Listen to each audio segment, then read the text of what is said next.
Story 1. I ended a long-term friendship with someone I once considered my best friend because it became painfully clear that she only had time for me when she needed money or help. I cut ties abruptly and without explanation after she made one of the most insensitive comments I had ever heard from someone who claimed to care about me. I'll get to that with context. About 3 years ago, I became a mother, and that's around the time she stopped showing up for me. She constantly made excuses, saying she had other plans. Before that, I was always the one making the effort, driving an hour to her house whenever she needed me. But once I moved within a 3-mile radius of her, she suddenly never had time. I am a stay-at-home mom, and she earns more than my husband while having far fewer financial responsibilities. Her bills are about 50% less than ours. I have encouraged her to budget and save, but she always dismissed my advice, claiming I was making her feel guilty about her spending habits. She knows that my husband and I have worked hard to build our credit scores, put money into savings, and manage our finances responsibly. Yet, when I told her I couldn't lend her money, she resorted to guilt-tripping me, insinuating that I should help because she knew we had savings. The only thing she would talk about was how her financial troubles were pushing her to the brink. Cue dramatic outbursts.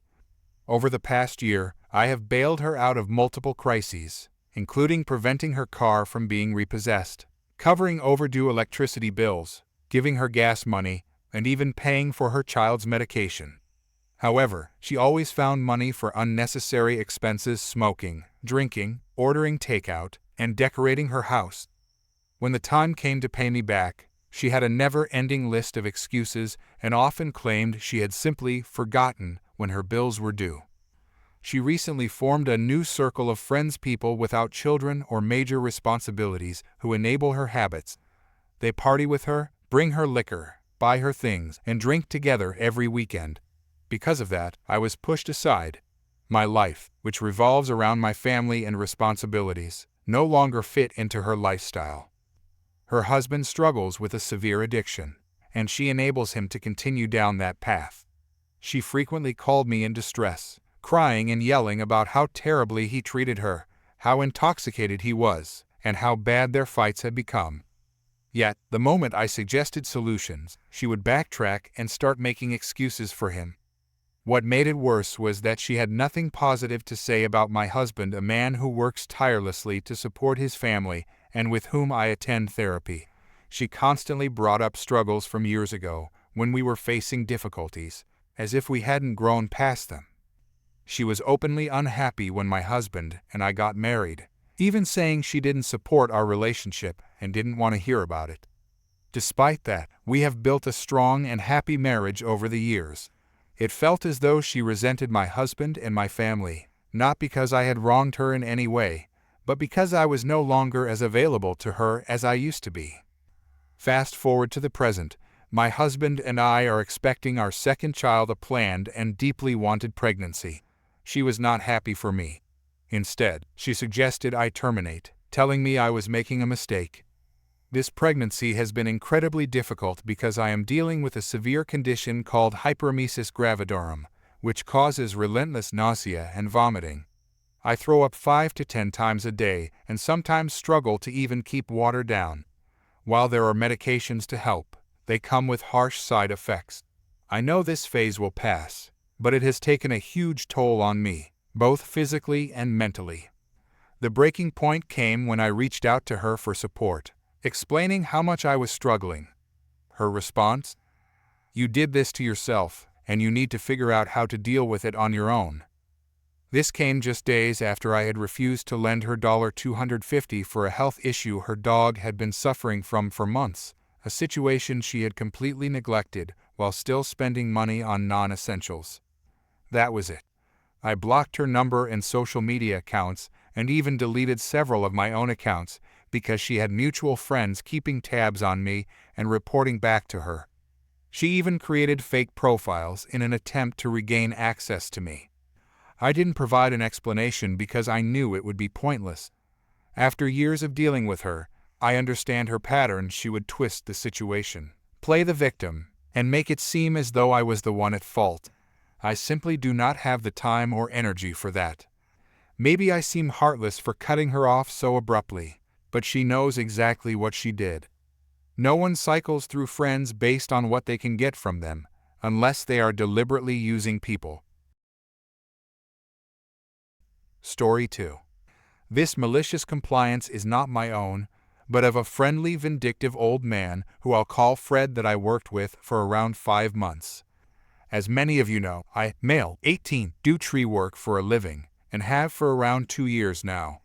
My boss, who I'll call Duncan, is a 32-year-old hotshot and the owner of our small company, who can sometimes be a real tool when things aren't going fast enough on a job. Now Duncan has an old family friend named Fred. Fred worked with Duncan's stepfather at a cement plant for 20 years, and is his stepfather's best friend. Fred also retired from said cement plant. Fred is the kind of man who would give you the shirt off his back, while being absolutely vindictive, sarcastic and witty about you not having a shirt. However, Fred was working for Duncan as a favor, since Duncan was understaffed at the time. Because of this, Fred couldn't care about his job or what Duncan said or did.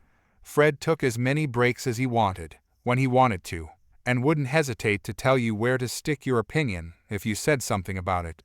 Fred is also a complete bull of a man, who stands at a hearty 6'3" and 275 pounds, and easily makes Duncan, 5'10" and 160 pounds, look like a shrimp, so usually Duncan isn't too quick to bother him.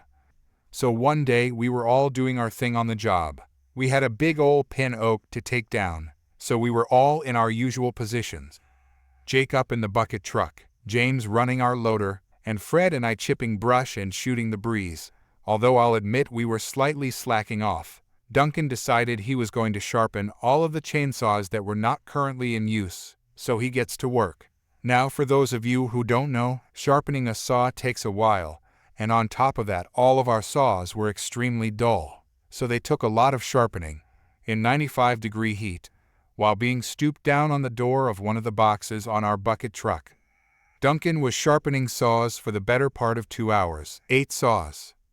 When he finished, we had the vast majority of the tree cut down. All of the branches were off, and Fred and I had long since shut down the chipper, and were taking our lunch since we had nothing to do, as wood is moved from the ground to the dump trailer by James and the loader. For some reason, the fact that we had 20 minutes more work infuriated Duncan. This is especially odd because the tree was coming down very quickly compared to usual, as it was Friday, and we were all hoping to cut off early as we sometimes did. Duncan flew off the handle, screaming at us for the better part of 10 minutes, which ironically extended us to 30 minutes more on the job rather than 20, and he ended his tirade with, "I'm leaving to go do estimates finish and go cut firewood at the yard.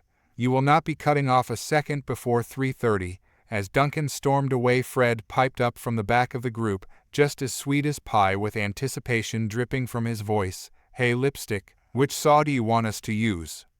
To which Duncan replied, "I don't care," and stormed away. Me and Fred smiled at each other, thinking the same thing.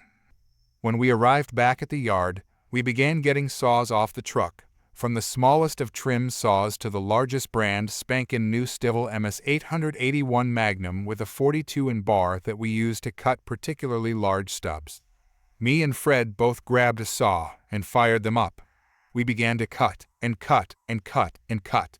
For almost 3 hours we cut firewood, making sure to hit the dirt with the saws as much as possible, and going through every saw until they were almost unusable from how dull they were. Trust me, if anyone knows how to dull a saw quickly, they're a tree professional. Fred and I were having the time of our lives, dancing and singing and cracking jokes while we cut, while screaming to be heard over the painful wailing of saws being tortured. When 3:30 rolled around, we threw the saws back in the truck and went home, and I still swear to this day that I heard Fred singing at the top of his lungs as he rolled out of the lane in a cloud of black smoke, which may have been his crankshaft eating some gaskets. Monday, when we got to work, we rolled out to the job site, and Duncan fired up the mammoth still to crash a huge hickory tree in the middle of the woods. He began to cut the tree.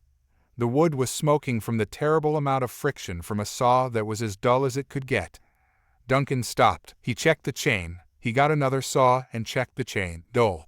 He went through every saw and checked chains, Getting redder and redder, he walked over to me and Fred. "Fred, Blake, why is every saw dull?" To which Fred responded, "Well, Duncan, you told us that you care which saw we used, so we use them all. That shouldn't be an issue, right, since you care." To which Duncan sighed, knowing exactly what we did, and walked off to sharpen all the saws again. Fred was, is, and always will be my hero and my best friend. He is currently back to living the retired life of working on cars and fishing. Many days I miss him and his offhanded comments, but I am carrying on his legacy of witness. Disclaimer: Duncan is not a bad boss at all. In fact, he is the best boss I've ever had. He just has the mindset that time is money, and that some things should go faster than they possibly ever could. Story 3. I've seen plenty of videos online of entitled people losing their tempers over the most random things. You know, those clips where someone completely overreacts in public. But I never thought I'd actually witness one in real life, let alone two happening at the same time. It was so outrageous, I just had to share the story. After what felt like an endless stretch of chilly weather, Wisconsin finally gave me a warm day. So I decided to treat myself to a Starbucks drink. No rush, just enjoying the sunshine. I pulled into the drive-thru, which was pretty cramped, wedged between two buildings. The lane curved around into the parking lot, making it a tight squeeze. As I inched closer to the ordering lane, I noticed a silver sport utility vehicle parked right at the exit, completely blocking the way. The vehicle had definitely seen better days, rust along the bottom, a dashboard covered in rubber ducks, and the back window plastered with a chaotic mix of bumper stickers. At first, I assumed the driver had just stopped for a moment, but after several minutes, it became clear she wasn't moving. The line behind me was getting longer, and honking started to erupt from frustrated drivers. Figuring I'd try to help, I rolled down my window. "Hey, if you park in one of those open spots, people could get through. They might even bring your coffee out to you," I suggested. She barely glanced at me before snapping, "I'm not moving until they fix my drink." I sighed and went back to waiting. Another 5 minutes passed before a Starbucks employee came out with a fresh order. Instead of taking it, the driver of the sport utility vehicle waved her hand dismissively and demanded they remake it again. By this point, the line behind me was massive, and people were getting visibly irritated. That's when the driver of a minivan a few cars behind me decided she had reached her limit. She threw her door open, stormed toward the sport utility vehicle, and yelled, "Move your car." The driver of the sport utility vehicle shot back, "I'm not going anywhere until they fix my order." And that's when things really started to spiral out of control. Things escalated quickly. The two women were now shouting at each other through the car window. The driver of the sport utility vehicle dramatically shoved her hand in the face of the minivan driver, who immediately tried to yank the door handle. But it was locked. Frustrated, she kicked the door and shouted, "Move your car right now." Then, in the most unexpected turn of events, the minivan driver attempted to climb into the sport utility vehicle, as if she were hijacking it. That's when everything took an even wilder turn. Somehow, the door of the sport utility vehicle swung open. Either she managed to unlatch it, or it hadn't been fully closed. The minivan driver pulled the other woman out of the vehicle, and that's when we all realized why she hadn't moved. She had a prosthetic leg. I was completely caught off guard. It suddenly made sense she was likely relying on a wheelchair or some other form of assistance, which explained why she hadn't stepped out earlier. For a split second, the minivan driver froze, probably surprised by the unexpected reveal. But the tension had already reached its peak, and neither of them was about to back down now. What followed was nothing short of a full-on wrestling match beside the car. The minivan driver attempted to reach into the sport utility vehicle for the steering wheel, while the other woman slapped her hand away and retaliated by grabbing a fistful of her hair.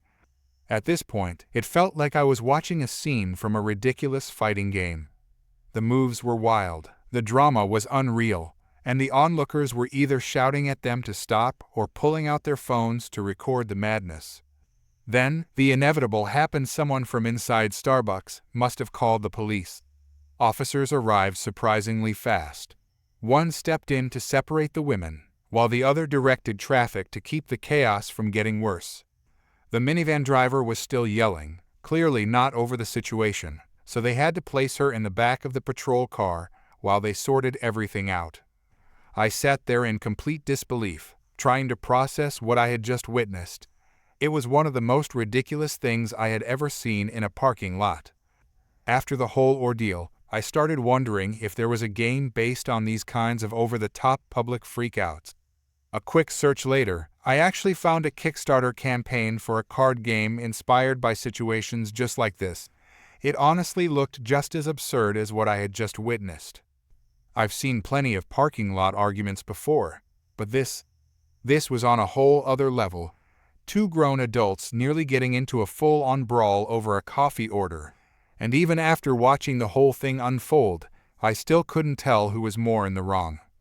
One of them was understandably frustrated, but the other had a legitimate reason for not moving.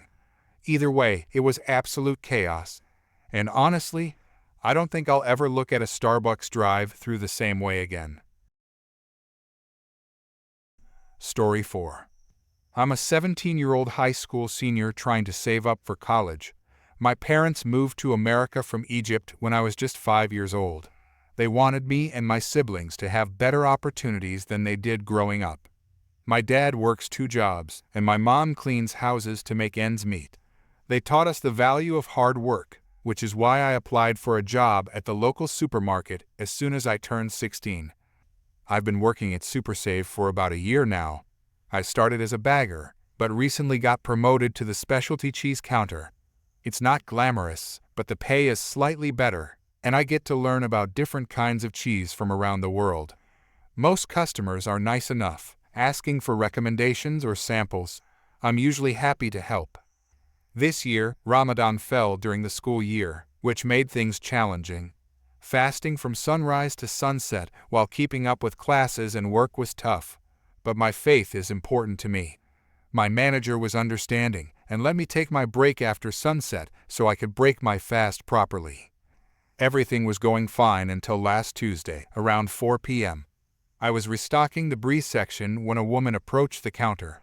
She was wearing expensive-looking clothes and had that "I want to speak to the manager" haircut. The woman called out loudly for assistance, demanding my attention immediately. I went over to help her, putting on my best customer service smile despite being tired and thirsty from fasting all day. I politely asked how I could help her. She explained that she was hosting a wine and cheese party that night and needed the perfect cheese platter. She asked me what our most popular option was. I recommended our Vermont sharp cheddar and mentioned we had a nice selection of artisanal cheeses, noting that the smoked Gouda was particularly popular with customers. She demanded to taste the Gouda. I cut a small sample and handed it to her on a piece of wax paper. She took a bite and immediately made a disgusted face. She complained that it was horrible and tasted like rubber, questioning how we could sell such a product to people. I apologized that she didn't like it and suggested we had many other options if she wanted something different, recommending perhaps the brie or camembert. She agreed to try the brie. I cut another sample and handed it to her. She tasted it and shook her head. She declared this cheese was even worse and insisted I needed to taste it myself to understand how bad it was. She held out the remaining piece toward me. I politely declined. I explained that I couldn't taste it right now. She demanded to know what I meant by that, questioning how I could work at a cheese counter if I didn't know what the cheese tasted like. She ordered me to taste it immediately. I apologized and explained I was fasting for Ramadan, so I couldn't eat or drink anything until sunset. She dismissed my religious practices as nonsense and insisted I needed to do my job properly. She suddenly thrust the cheese toward my face. I instinctively raised my hands to block her and gently pushed her hand away. I pleaded with her to stop, explaining again that I couldn't eat anything because I was fasting as part of my religion. Her face turned bright red. Before I could react, she balled up her fist and punched me right in the face. I stumbled backward, holding my cheek in shock. I couldn't believe what had just happened. She yelled at me, saying I shouldn't dare push her hand, and called me a disrespectful brat. My coworker at the nearby deli counter saw what happened and immediately called for our manager. My nose was bleeding slightly, and customers were staring in shock. My manager arrived quickly and asked what was going on. The woman claimed I was rude and pushed her when she asked me to do my job. I explained that she tried to force cheese into my mouth after I told her I was fasting for Ramadan, and then she punched me in the face. Several customers nearby spoke up, confirming my version of events. One even mentioned they had recorded part of the incident on their phone. My manager looked at the woman sternly and informed her that she would have to wait because security had been called and they would need to review the security footage. The woman protested that this was ridiculous, claiming she was a loyal customer who spent thousands of dollars at the store every year. My manager firmly told her that didn't give her the right to assault employees.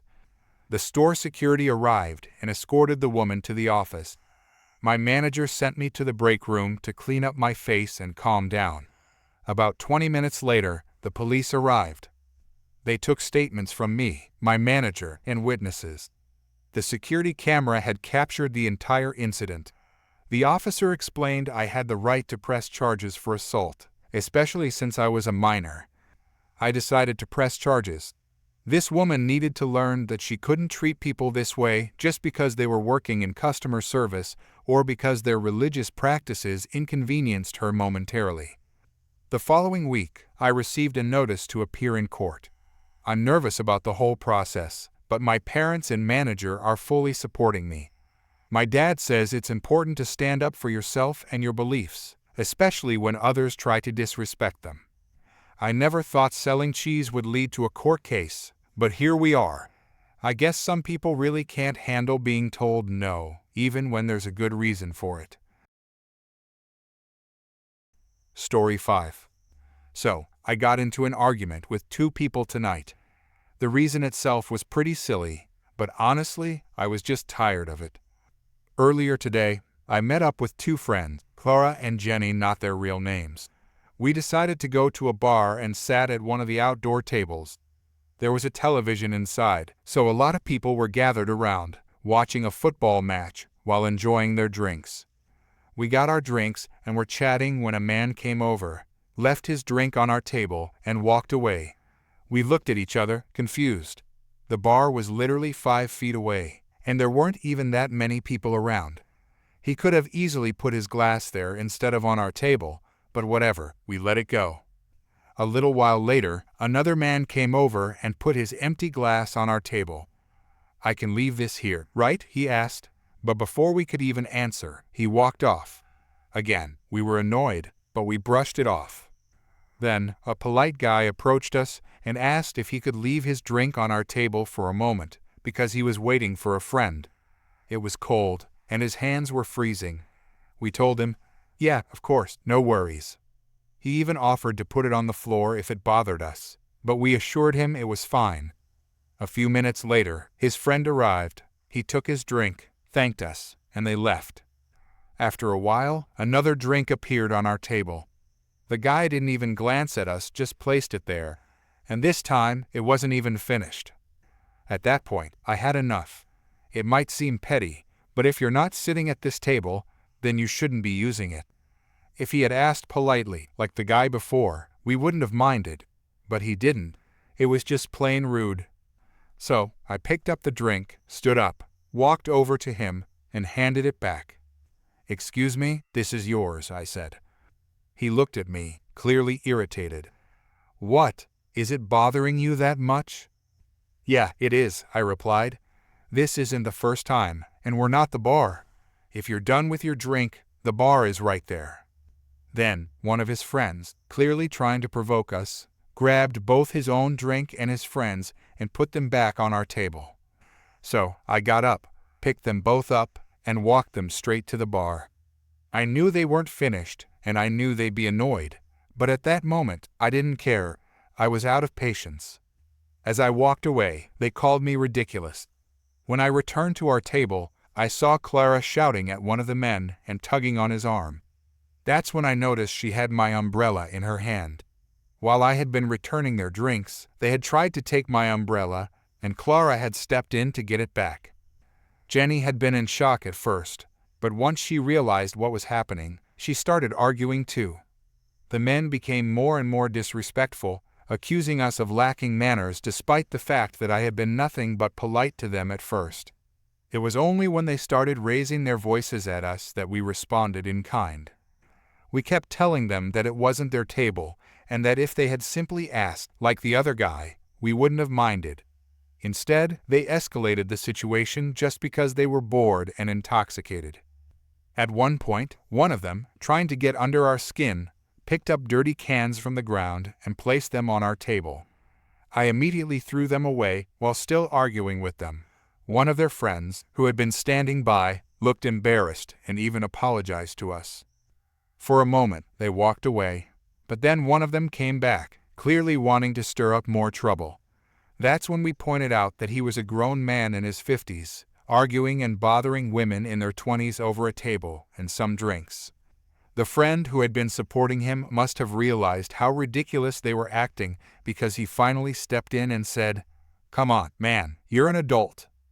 If they wanted to watch the football match on the television, fine. If they wanted a drink, but there were no available tables, that was their problem. If they had simply asked, like the third polite guy, we would have had no issue. But instead, they decided to make a scene because they were intoxicated and had nothing better to do. Even other people around us started telling them to leave us alone. Now that I've had time to cool down and think about it, I do feel a little silly about how I reacted. But at that moment, I was just so exhausted from people acting like our table was public property. And just to be clear, I never insulted them. When I say I yelled, I mean I just kept firmly repeating that it was our table and that they needed to leave us alone. Edit 1. I see a lot of comments saying the staff should have stepped in or asking why we didn't report it to them. So, let me clarify a few things. First of all, in my country, bars don't typically have security personnel. Bouncers are only present at nightclubs. The drinking culture here is very different from the one in the United States. In my country, it's perfectly normal for parents to sit at a bar, having a drink while their children play nearby in a park. Sometimes, their kids even join them, having a soda or a non-alcoholic drink while the adults enjoy their time. It's also common for people to be at a bar as early as 11 a.m. on a Saturday, casually drinking with friends. The atmosphere is more relaxed, and there's no strict separation between drinking and everyday life like in some other places. Second, most of the people drinking outside weren't being served by waiters. They would go inside, order and pay for their drinks at the bar, then come back out to drink. This meant that the staff wasn't monitoring the outdoor seating area as closely as they might in other establishments. Finally, inside the bar, it was much busier than outside. There weren't many employees working, and those who were on duty had to juggle multiple responsibilities. Some were both bartenders and waiters at the same time. They were already handling a lot, and the place was noisy, so it's likely they didn't even notice what was happening outside. At the end of the day, these two men were just intoxicated and acting foolishly, and we were more than capable of handling them ourselves. The whole situation escalated quickly, but it was over just as fast. And honestly, we were fine. Story 6. I don't study here, lady. Professor Karen forces me to attend classes when I don't study there. I am a 36-year-old female, working as a marketing manager in a fairly famous company. Owing faux COVID, my calendar is normally chock-a-block with meetings all day long. I work with people on both hemispheres of the globe. To provide some context, I am short and friendly and have clung onto the Y2K fashion for longer than one should, and tend to get mistaken for someone younger. My friend, a PhD student, had just completed her thesis from a famous school in town and asked me to come with her to collect her stuff from her workspace and room. COVID rules required her to move her things out if she wasn't using the space. We both sauntered into the campus, grabbed a meal and chatted while packing her paperwork up. I had an urgent call with a country team, so I broke off and decided to find a quiet place to take my call. I was just connecting 5 minutes early when I felt a hand yank me.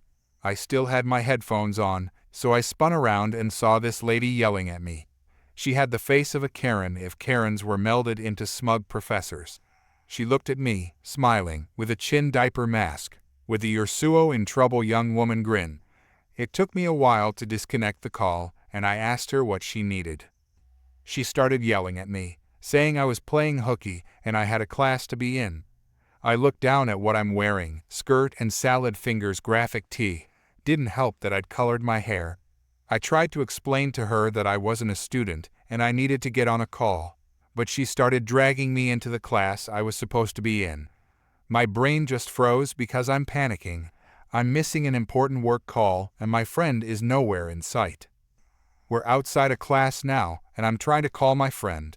She snatches my phone and claims she's seen me do this more often. Really, Professor Karen? Now you have a non-existent history of my misgivings. She's convinced she's seen me do this in her class as well as someone else's. She called the professor teaching the class out and asked her to take me in. These are huge classes, so the one teaching also assumes I'm a part of her class. I'm really questioning my clothing/life choices at this point. I was going to give up and just attend that class when my friend came rushing in. I told her what happened quickly, but Karen is now convinced we're both horrid kids that need to be schooled. My friend had left her ID in her room, but I remember I was carrying my visiting card. Yes, companies still make those, and my credit card with me. The teaching professor has gone inside, but Karen still has her hand firmly clasping my wrist. She throws away my visiting card and drags the both of us to the dean's office. We're waiting, and I can see my Teams blow up with messages while she's still holding onto my phone. I wanted to scream, but I'm mortified of confrontation, and clearly so is my friend. The dean calls us in, and we explain the situation. Karen keeps telling him that I failed her class, and she knows me to pull such stunts. It's gotten personal. I quickly turn around and ask her what my name is, and she says she doesn't remember it, but she knows my face. I snatched my phone, showed my credit card, my office profile. Thankfully we have those with photos, and the call I'm being pinged for. It slowly dawns on the dean's office of what has happened. Gears are slowly turning in Professor Karen's head. I pick up my things and tell them I'm leaving the campus. I leave behind my card and tell them they can debar me if they find me in the system. I even leave my personal phone number on the card. I'd wanted to see what happened to that horrid lady, but a part of me just wanted to run straight out of there. My friend then told me how it all played out after, but I had an interesting story to tell my colleagues about why I didn't show up for a work call. Edit. Thank you guys for pointing out that this is tantamount to kidnapping. I'm going to go to the university again this week to follow through with the report and highlight all the things you've mentioned on the chat. Hope she never bothers a student ever again.